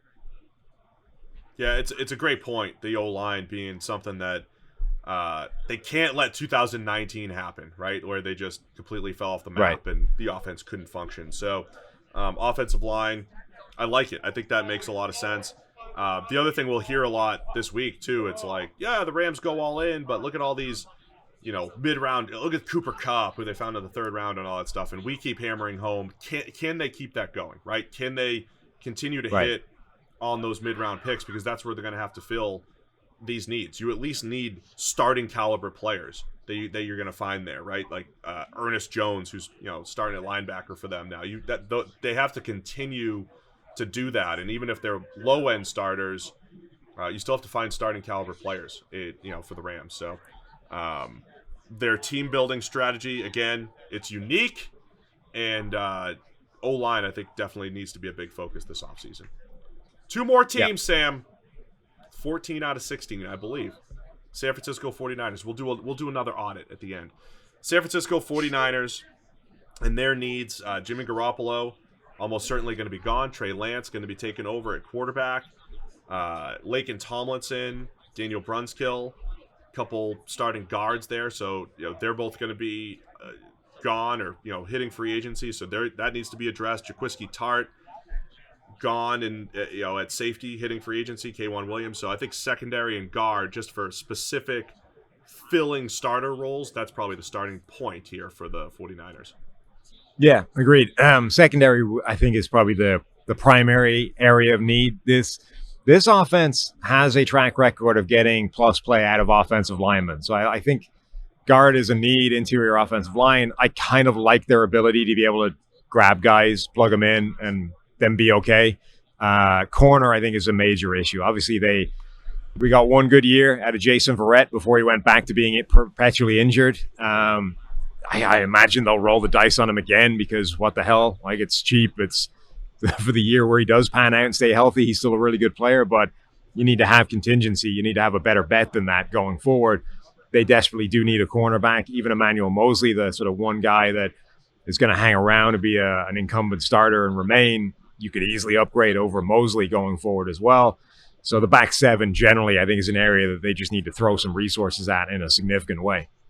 Defensive line is losing a lot of depth too, with Arden Key, Maurice Hurst, and DJ Jones, all 3 guys hitting free agency. Arden Key, was actually just watching him for our free agent write-ups this week. It is amazing how much his body type has just changed from the 238-pounder. I don't know what he weighs in now, but he's a lot, he's bulked up a lot over these last 4 years, rushing from the interior.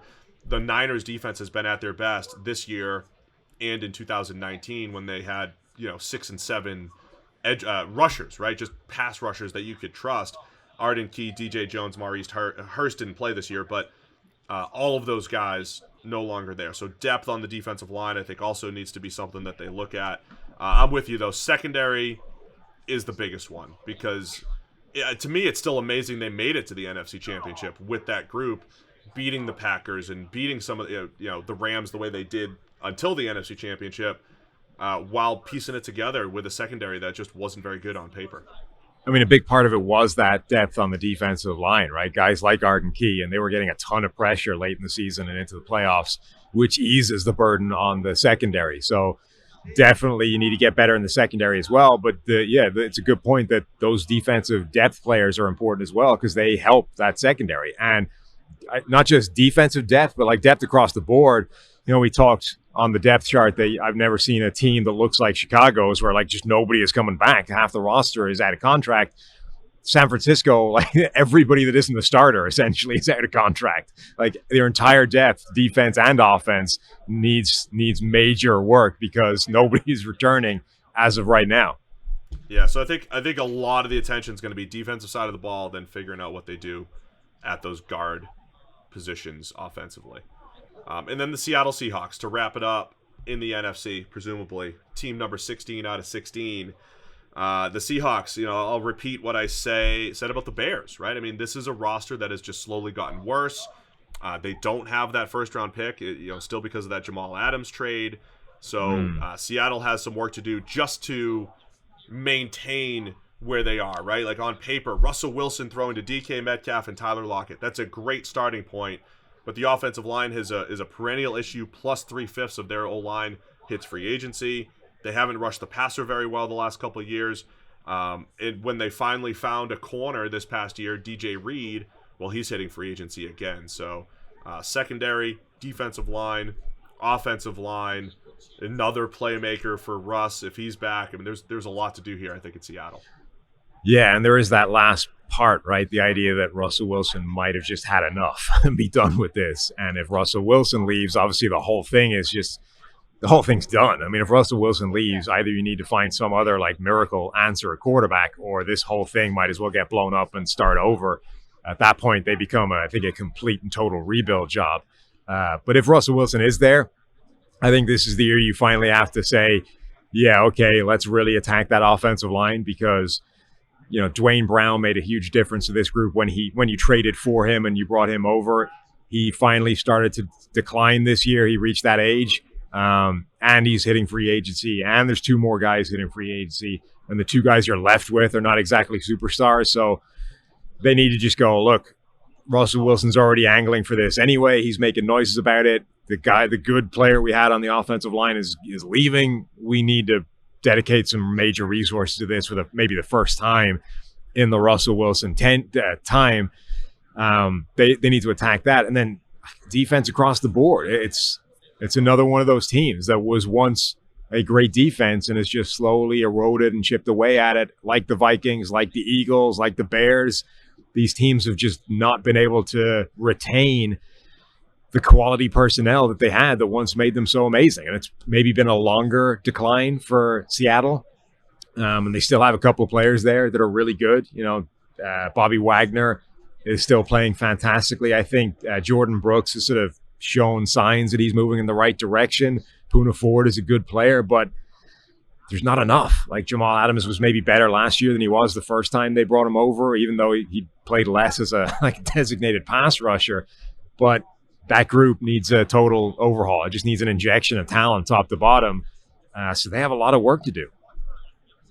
The other tricky part here is they've got Tyler Lockett making a ton of money, and DK Metcalf now heading into the last year of his contract, right? So he's only on that 4-year rookie contract, being a second rounder. Do you want to have, say $17 to $22 million locked up for each of those receivers?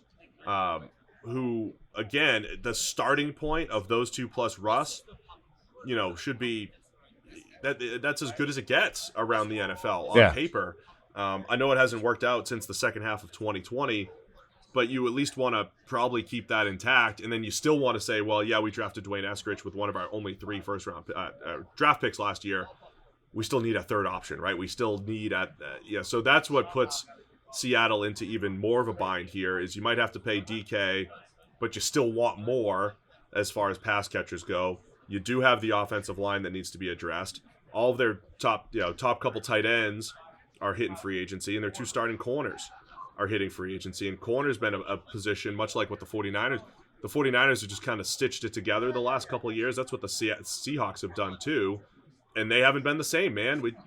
We're always going to be looking back to that Legion of Boom, but they just have not been the same in the secondary over these last few years when you don't, hit on a Richard Sherman in the 5th round or whatever it might be. So secondary, I definitely Quandre Diggs also hits free agency. They're free safety. So secondary, I think, is huge. More receiving talent, and then the entire defensive line. They have just not rushed the passer effectively with 4-man rushes these last couple seasons. Yeah, the DK Metcalf kind of question, it feels a lot like what we talked about at the start of this podcast with Dallas. You sort of say, well, do you really want to have that amount of money tied up in just the trio of Russell Wilson, Tyler Lockett, and DK Metcalf? Probably not. But on the other hand, like the alternative is right now, the only good thing you have going for you is that trio, that combination, like Russell Wilson to those 2 really good receivers. Russell Wilson, remember, like the most important thing in this entire organization, top to bottom, is Russell Wilson, who's already kind of pissed off with how everything is going. Like This just feels like one you almost have to just say, well, the alternative is worse, right? Do you want to have that money committed to DK Metcalf and Tyler Lockett? No, probably not. On the other hand, the alternative is saying to Russell Wilson, who's already kind of hacked off with what you're doing, I'm going to take away one of the two good things you have going for you because it's not worth the money, and we're going to throw it somewhere else. I don't see how you can get away with doing that at this point. So I think you have to bite that bullet, pay DK Metcalf whatever it's going to take to keep him around, and hope that that's enough to keep Russell Wilson happy, and then figure out some way of improving the protection and the defense and everything else. Like, it's just another one. Like, you're already in this terrible situation. You're not making it better by like one slightly shrewd move, to play the odds and play the value. At this point, you have to just say, screw it. We're already headed down this route. Let's keep going. Or with a team that's already got a depleted roster, you only drafted 3 times last year. You're only scheduled to draft 6 times this year. It might just be time to trade Russell Wilson and get back some assets and go from there. But we're not fixing the teams right now. We're just presenting the issues. One issue you won't have is our discount over at PFF.com. NFL Pod is your promo code. If that doesn't work, use Super25. You get 25% off any PFF subscription. I would use NFL Pod first, Super25 second. 25% off any PFF subscription. Let me go back through the NFC. We hit on the Tennessee Titans here today to round out the AFC. Cardinals, Falcons, Panthers, Bears, Cowboys, Lions, Packers, Rams, Vikings, Saints, Giants, Eagles, 49ers, Seahawks, Bucs, and Commanders. I think we got them all. Didn't forget. I think so. All right, great. If we did, we apologize. It's not on purpose. We're just trying to help here. Anything else, Sam, to wrap it up? Hope you enjoy your time out there, buddy. I just want to make a little quick comment about the setup here on Radio Row, right? I feel a little bit exposed, right? The back is to the room, right? You know the way when a mafia member goes in to eat at a restaurant, he finds a space in the corner where he can have his back to the walls, he's protected, and he has his eyes on everything else, right? He can see what's going down. This is the opposite of that. My eyes are to the wall, which does me no good whatsoever, and anything could be happening behind me, and I don't know what's going on. I don't like it. That's all I'm saying. Luckily, I can at least see it. I'll let you know if you're going to get whacked, but I don't think that's a great... Yeah, I'm with you, man. It's an insecure feeling. You're back to everyone. And the media, you can't trust media. There's a bunch of crazy people over there. My problem is that the lag on the internet here is sufficient that you could be like yelling, duck, there's incoming whack, and I won't hear it. You'll like stutter. I'll be done before the message comes through, and we're guy behind you in a backpack. Keep an eye on him. Yeah, he looks suspicious. He's already sketchy. Gone. Well, anyway, that's my only comment. I'm just not. I feel exposed. I don't like it. Yeah. That's understandable. Well, best of luck out there again. Hope you don't get whacked. We'll be back tomorrow previewing the Super Bowl. That's Bengals-Rams. The big game. One game, the big game. And then hopefully you grab a couple interviews. Maybe Bobby Wagner's out there. Try to find Bobby Wagner for an interview. How funny would that be if we run into him in the Super Bowl? That's when we finally get the interview. And he's still so busy that you can't sit down with him. He's just wall to wall. His publicist already has him booked, and we can't even get him. You're in the same room. Well, go find Bobby, see what you can do. Thanks to everybody for tuning in, and we'll be back. We'll be back again tomorrow previewing Super Bowl 56.